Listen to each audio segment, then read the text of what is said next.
Anak kepada usahawan terkenal Cik B baru-baru ini menerima hadiah ulang tahun kelahiran yang buat ramai netizen ternganga apabila ibunya, Datuk Seri Vida, menghadiahkan sebuah Lamborghini Urus Mansory bernilai lebih RM2 juta. Menurut Cik B, dia langsung tak menyangka impiannya untuk memiliki kereta idaman akhirnya menjadi kenyataan. Katanya, sebelum itu dia hanya berkongsi secara santai dengan ibunya bahawa dia menyukai Lamborghini Urus berwarna biru untuk ulang tahun kelahiran kali ini.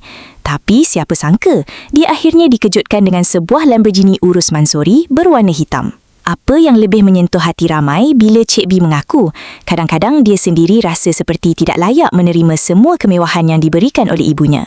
Malah dia turut mengakui sebenarnya sebelum ini dia sudah memiliki Mercedes Brabus G63 yang juga dihadiahkan oleh Datuk Seri Vida. Menurut Cik B lagi, seluruh ahli keluarga berjaya merahsiakan kejutan tersebut daripadanya dan dia percaya adiknya, Kacak, menjadi antara individu penting yang membantu menguruskan pembelian kereta mewah itu.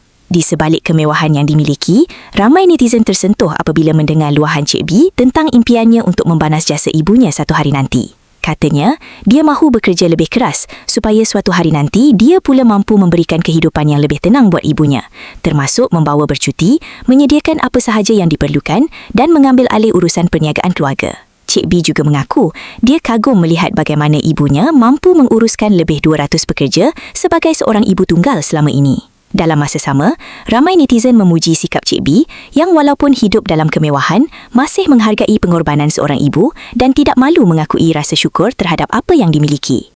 Terima kasih kerana menonton Chua Viral TV.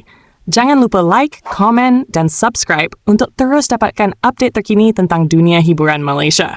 Jumpa lagi di video seterusnya. Stay tuned untuk lebih banyak kisah sensasi.